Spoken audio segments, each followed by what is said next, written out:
Thank you so much for joining us today. I'm Craig DeRoche, the president and CEO of the Family Policy Alliance, and it's just a privilege to be with you. We have such a special guest today, somebody that I've been a huge fan of for a long time, United States Senator Rick Scott. And while this is his first term in the United States Senate, he's already making a national name for himself. And we'll talk a little bit more about that as to why. But he's not new to politics. He served two terms as the governor of the great state of Florida before being elected to the United States Senator. And we're going to ask him about his own personal story, and we're going to ask him about the Rescue America plan. And it's just such a privilege to have you with us today, Senator. Thank you for being with us. It's great. It's great to be with you, and thank you for what you do every day. Well, we've got to fight. We got to fight the radical left, so we got a lot of work to do. Absolutely, we do. But our work is being helped with the Rescue America plan. So before we talk about that, though, let's start with the start, your origin story. I believe, we've got well over 1 million people in our audience that tune into these videos and through the 40 state family policy councils that we have, including in the state of Florida. And I bet a lot of them know about your personal story, but not everybody. So could you tell us a little bit about yourself before we get into the Rescue America plan? Sure. I'm blessed. I was born to a single mom. I never met my dad, actually. He never supported my mom or me. We lived in public housing as a kid. My mom eventually remarried to a wonderful man who did all the combat jumps. One of the 3,000 people did all 4 combat jumps with the 82nd Airborne in the Second World War. He was a bus driver and then became a truck driver. So I joined the Navy at 18. I got married at 19.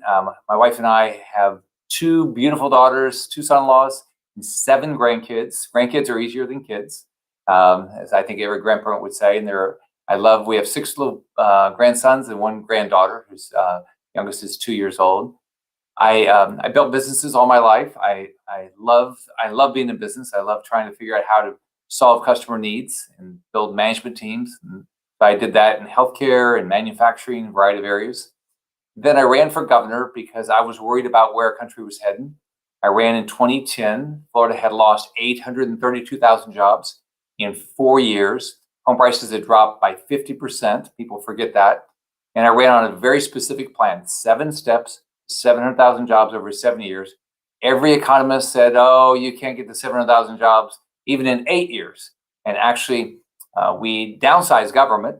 The private sector added 1.7 million jobs in those 8 years. And we cut taxes and fees 100 times. We reduced the budget.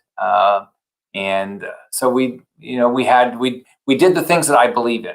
And then I got to run for the Senate in 2018. And there's people all over the country that have helped me. So I want to tell everybody I very much appreciate their help in my Senate race and my 2 governor races, because people have come and volunteered from all over the country to try to make sure we won. And it was a 50-50 state when I ran, and so the races were hard. But this has been a good opportunity to try to help people.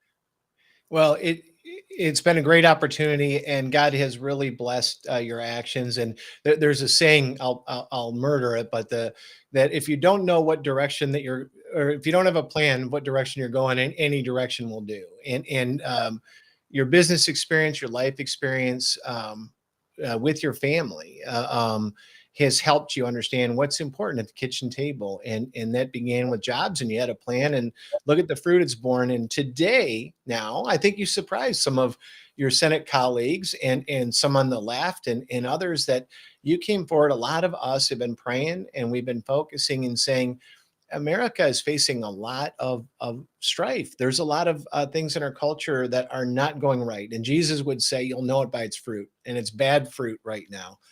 You've been leading the way. You came out with something called the Rescue America plan, which I believe, and I believe many of our viewers would know that this is intended to produce good fruit. So tell us about where you came up with the Rescue America plan, and a little bit about what you're doing with that. I think for all of us, we always blame everything on our moms, right? So I had a wonderful mom, and I don't know if she really had a plan, but I figured out as I got older, I thought, man, you were the toughest person I've ever met. I used to tell her that I was growing up, She said, "You're going to make straight A's. You're going to be an Eagle Scout. You're going to go to church all the time." She said, "Get out of here and go make some money because we don't have any." And but in the hindsight, that was a heck of a plan. When I was in business, if I wanted to raise money or get somebody to come work with me, I had to say, what am I going to do? Right? Nobody would invest with you or lend you money if you said, I don't know what I'm going to do with it. So I always had a business plan of all my businesses, and I put together management teams, and we went and executed the plans. I did the same thing as governor. And then what happens is once you get started, you know what your roadmap is. You work your butt off, have a good checklist, and you do it each and every day. I think we got to do the same thing for our country. Our country is really in deep trouble.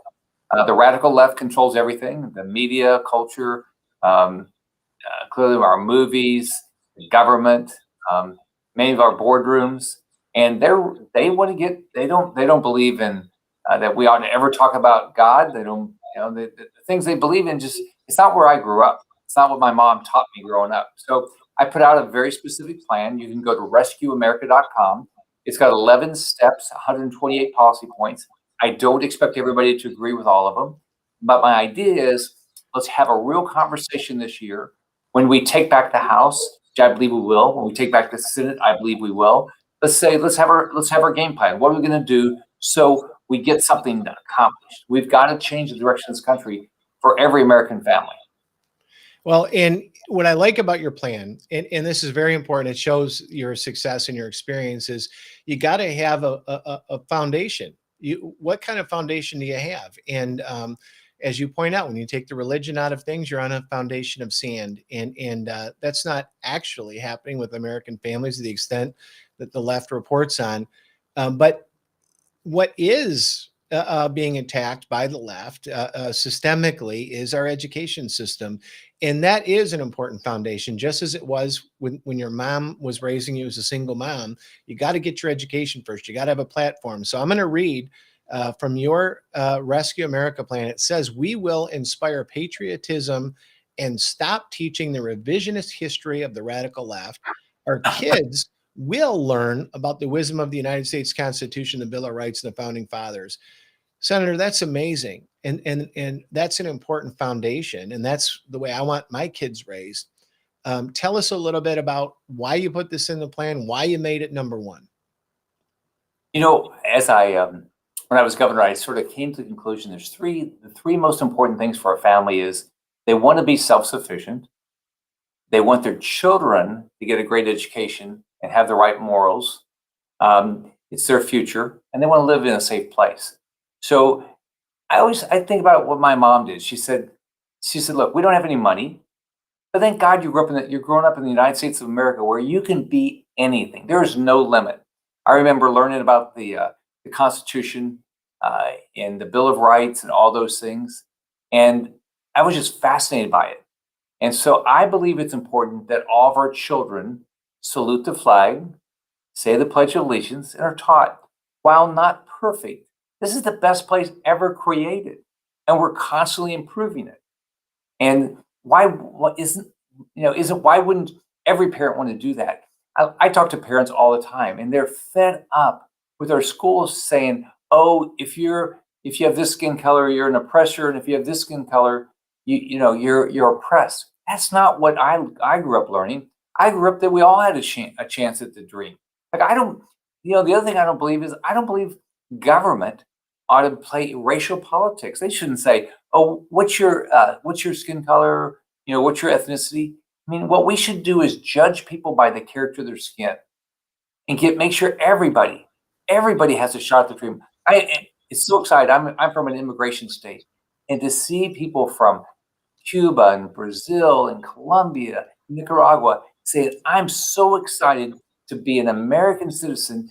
I know I can be anything, and my children can be anything."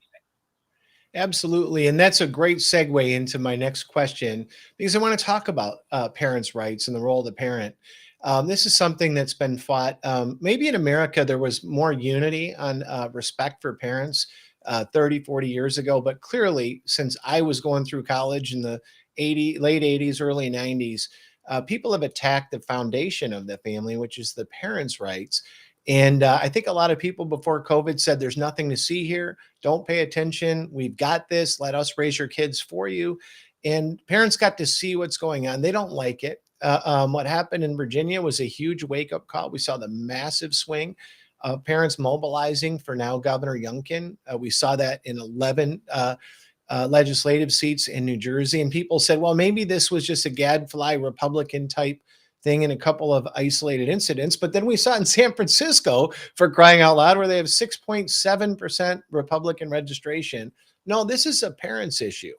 And you firmly stood with the parents and said parents ought to be empowered to raise their children and tell the schools how they want the schools to serve them as parents, not how they direct the parents. Tell us a little bit about the work you're doing there.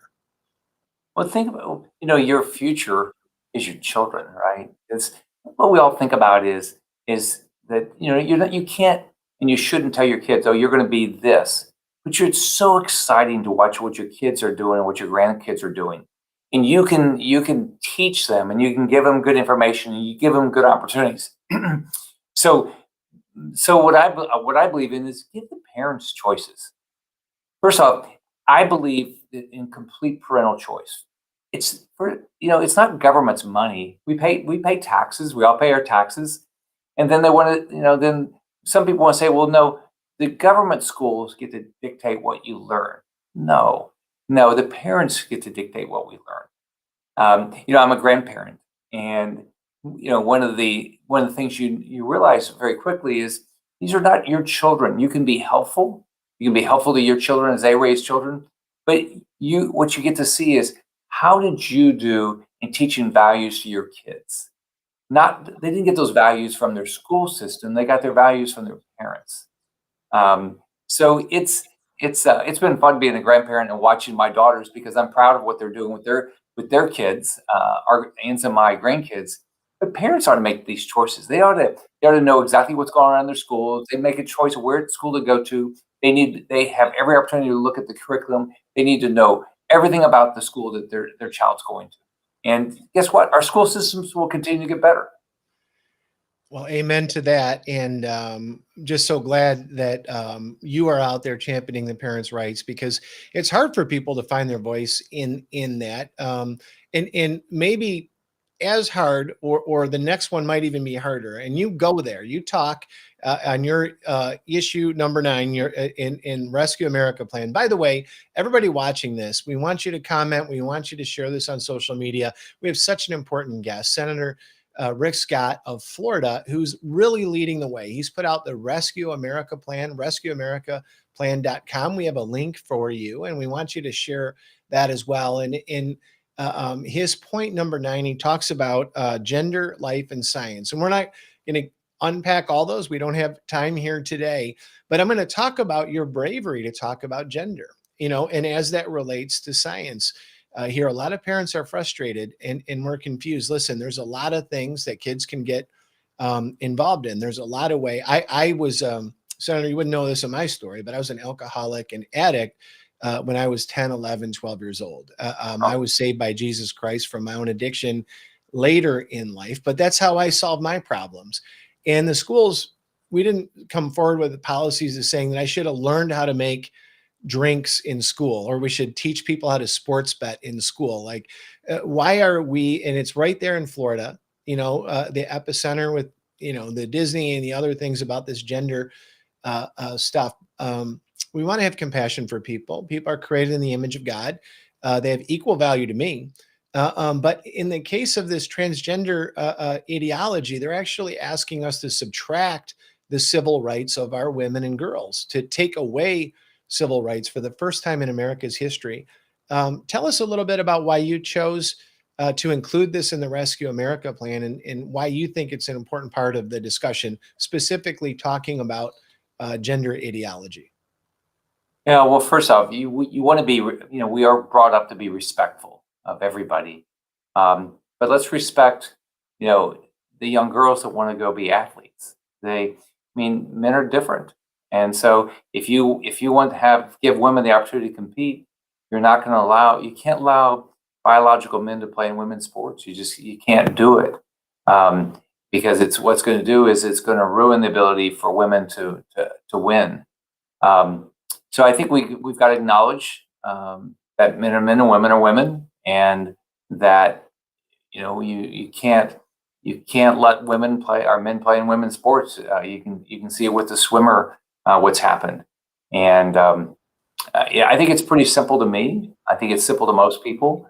A lot of people fought really hard for women's sports and women's rights, and we can't be taking it away. Absolutely. And I just don't, like I said, it's subtraction. You can't advance the civil rights of one person by taking away the civil rights of somebody else, particularly with what women have gone through for hundreds of years in America. Those are hard fought gains, as you point out. And I know that you've supported them. Senator, we just have a couple of minutes left, and we'll get off the line here. But our audience is going to want to hear from you on this. You've been such a champion of life, and you've included this in the Rescue America plan. This is a year where, God willing, Dobbs, the court case before the Supreme Court, overturns Roe versus Wade at some level, allowing us to protect life. I want our audience to know your heart. Why is life important to you personally, and what are you doing to protect the lives of the unborn in the United States Senate?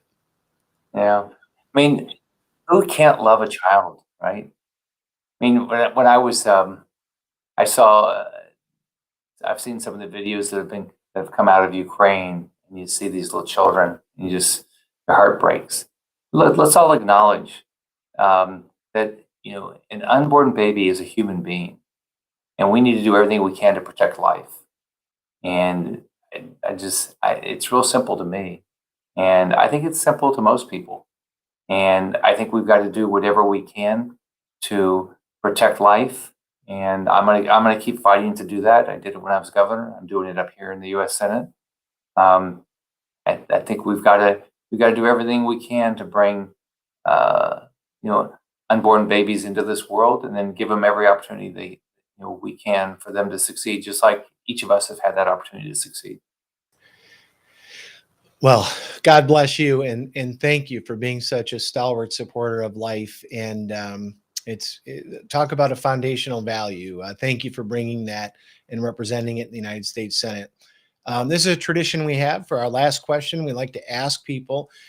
We have at the Family Policy Alliance, there are 40 state organizations that mobilize hundreds of employees, tens of thousands of churches every week, and well over 1 million Christian advocates that participate in public policy, that try to be that voice of the voiceless. And they're sometimes discouraged right now because they're being canceled and shut out. Could you tell us, give them some encouragement today, Senator? How important are these folks in the work that you do in the United States Senate? Are their voices heard? Do they make a difference? Well, first off, they make a difference. Here's the way I think about it. This is our country. It's not the radical left's country. They don't have a right to silence us. They don't have a right to scare us from being involved in the political process. They don't have a right to tell us that we can't display our religion freely. We have the First Amendment, and so you make a difference. There's many races are very close. My races were very close. I ran against a lot of incumbents, and so we had hard races, and you made a difference in my races. And you can make a difference all across the country. I'm very optimistic. I think you're going to change school board races this year.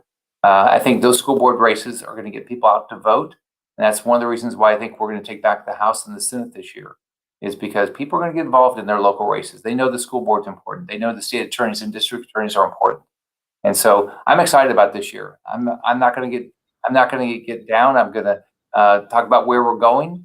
And you excite people when you talk about where you're going. And that's why I put out, you can go see it at rescueamerica.com. Why I put this out. So people, let's have a roadmap. Let's go. We're going to get something done this year. Well, thank you again, Senator. Thank you so much. And I said it wrong earlier, but the correct link there is rescueamerica.com. Senator Rick Scott, who's been with us, and thank you so much for your leadership, putting out the Rescue America plan. You have our thoughts and our prayers with you, Senator, and you're always welcome to come back here and engage with our audience. Thanks so much for being on the call today. Have a great day. Thank you. Blessings to you.